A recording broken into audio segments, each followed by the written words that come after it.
Bien, a esta hora nos acompaña Javier Mas, analista y asesor político. Una muy buena tarde, Javier. Bienvenido a NTN 24. Carlos Eduardo, qué gusto de estar contigo y con todos los amigos que nos siguen en NTN 24. Es un gusto.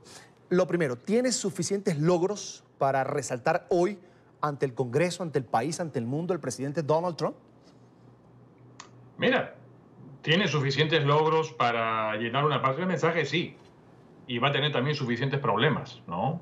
Es decir, yo anticipo que la parte positiva del mensaje va a ser hablar de los logros en economía.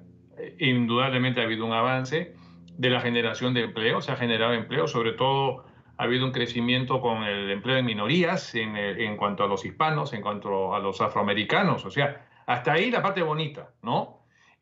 Pero el escenario que espera a Donald Trump esta noche en el Congreso es completamente diferente, mi querido Carlos Eduardo, de que tuvimos hace un año.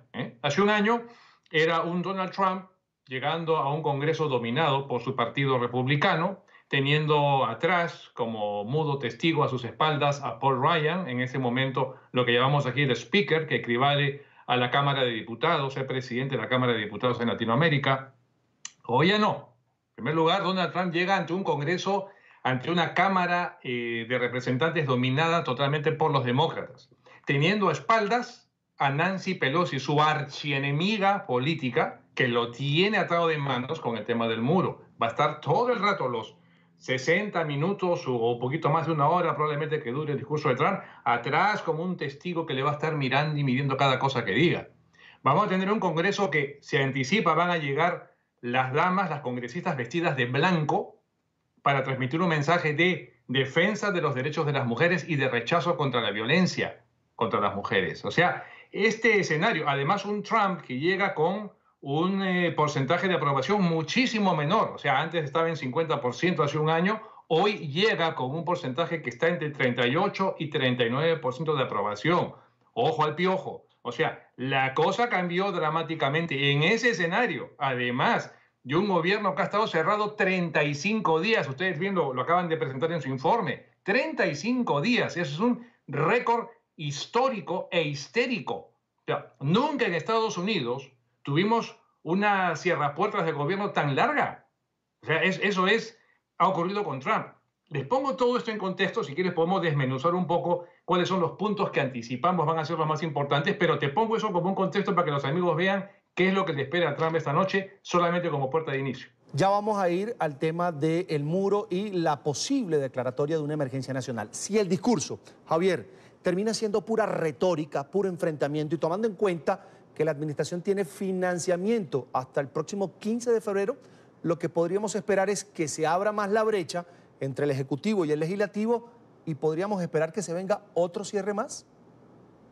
Carlos Eduardo, recordemos un poquito lo que pasó en el discurso de la Unión del año pasado.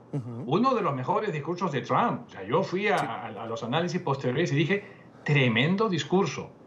Pero a la hora que Trump se retiró del Congreso y llegó a la Casa Blanca, comenzó a tuitear y le salió otra vez eso que él tiene, que es tan pero tan efectivo en crear divisionismo y en crear confrontaciones.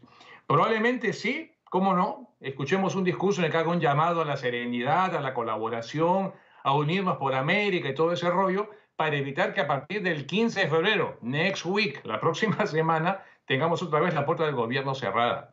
Pero acuérdate, él va a llegar básicamente a defender el muro, a defender un muro que él dice es la garantía para evitar que lleguen terroristas, que entre droga, que entren delincuentes.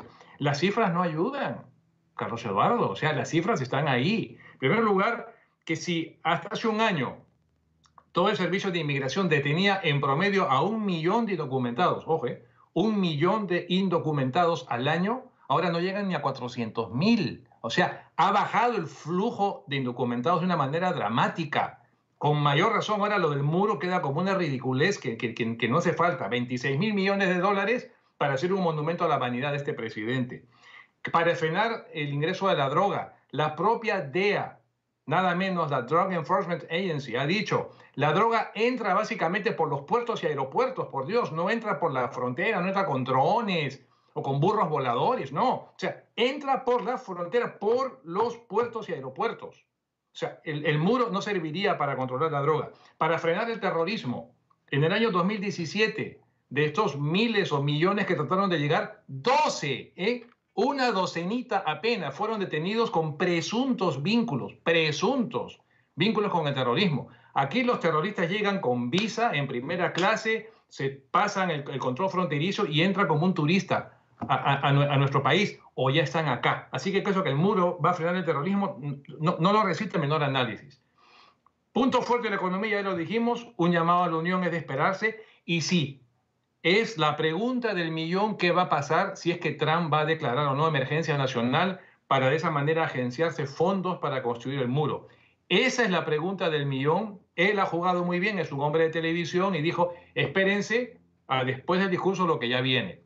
La especulación política es que sí va a apostar por ese camino. Políticamente, Carlos Eduardo, es un camino minado, muy complicado, porque Allá iba, sugeriría Javier. incluso ¿Qué costo tiene que el presidente Donald Trump declare la emergencia nacional hoy por ese motivo, la construcción del muro?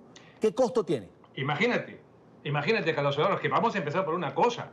El muro no es septiembre 11. O sea, el adjudicar fondos para un estado de emergencia implica precisamente eso, una emergencia. Yo les acabo de presentar unas cifras que indican que la emergencia no existe, que hay que, sí, tener fronteras seguras, eso no lo discute nadie, pero que se ponga bajo la óptica de declarar el estado de emergencia para agenciarse fondos. En primer lugar, que creas una crisis constitucional.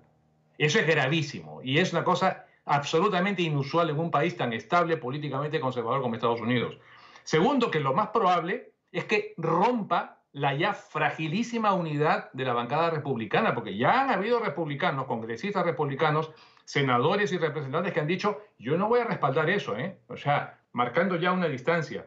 Y en tercer lugar, que lo más probable, si es que ocurriera esto, es que el debate terminaría en manos de los jueces, en la corte, para que decidan. Y este que es un país que, si algo se respeta en Estados Unidos, es la división de poderes. Lo más probable sería que la sentencia sea en contra y que Trump, una vez más, se quede amarrado de manos, sin dinero para el muro, y nuevamente 2-0. Ya el primer gol se lo metió Nancy Pelosi. Tuvo que reabrir el gobierno hasta el 15 de este mes y no tuvo un penny para hacer el muro. Esta podría ser una derrota terrible, y acuérdate, estamos en año preelectoral, ojo al piojo nuevamente. El próximo año vamos a elecciones y este es un año preelectoral. A partir de junio comienzan los debates internos, comienza otra vez el show, así que el escenario es muy difícil y muy diferente para Donald Trump esta noche. Javier, no sé si te entendí bien. ¿Una declaratoria, un decreto de emergencia por parte del presidente Donald Trump podría terminar decidiéndose en una corte de los Estados Unidos? Oh, sí, señor.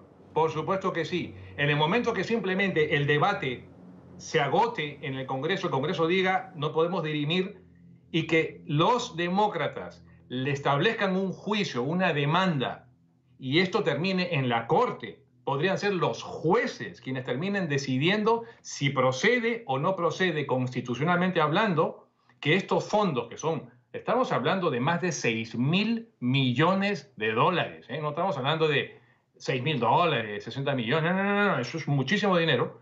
Y además, por constitución, Carlos Eduardo, el gasto de dinero público, todo lo que es presupuesto público, tiene que ser autorizado y canalizado por el Congreso. Si Trump simplemente, vamos a usar una palabra que no existe, se bypasea el Congreso para obtener los fondos a rajatabla, simplemente con una orden ejecutiva, esto puede terminar en la corte y que la corte diga: no, señor, usted no tiene autoridad para esto, así que ese dinero se queda a donde está. Y sería una derrota política para él. Javier, ¿y si el presidente Donald Trump se la juega hoy, por ejemplo, se juega la carta de los Dreamers, de un beneficio para los Dreamers y también de estatus de protección temporal para centroamericanos? ¿Qué pasaría? A ver, interesante tu pregunta. Ojo, el tema de los Dreamers y DACA ya estuvo parcialmente en la mesa de negociaciones. Acuérdense que él ofreció, y ya como gran gesto de desprendimiento del señor Trump, que dijo: le vamos a dar, creo que 3 años, si no me equivoco, 2 o 3 años de estadía, o sea, era una especie de permiso temporal nada más para los Dreamers. ¿Qué le dijeron a los demócratas? No, papá. O vamos a una solución definitiva, lo cual significa, sí, una amnistía, y tú menciónale amnistía de inmigración a los republicanos y se desmayan, o sea, les causa una reacción alérgica. Y Trump dijo: amnistía de ninguna manera. y los demócratas le dijeron, ok, 3 años, olvídate. Te quedas sin muro, te quedas sin... No hay dinero, pero el gobierno sigue cerrado. El gran problema, Carlos Eduardo, para Trump es que según las encuestas y las evaluaciones que se están haciendo, mayormente el público lo está culpando a él. O sea, no están diciendo culpa de los demócratas que no quieren transar. Están diciendo es tu culpa por cerrado, porque no estás negociando. Eso de decir, bueno, me dan dinero o me voy. ¡Wow! Ese es el gran negociador que tanto él cacareaba en la campaña que iba a hacer. El gran, súper gran negociador. No, lo que ha resultado ser simplemente un hombre que desconoce absolutamente lo que es la negociación política porque no es político. Vamos en su descargo, ¿no? No es político y se nota que no es político, que no ha entendido en 2 años, no ha aprendido siquiera un cachito lo que es la política. Pareciera ser que el presidente Donald Trump sigue siendo el empresario caprichoso. Es Javier Maza, analista y asesor político, a quien le agradezco que haya compartido con nosotros estos minutos aquí en la tarde de NTN 24. Javier, es un gusto. Con el mayor gusto, Carlos Eduardo. Hasta la próxima.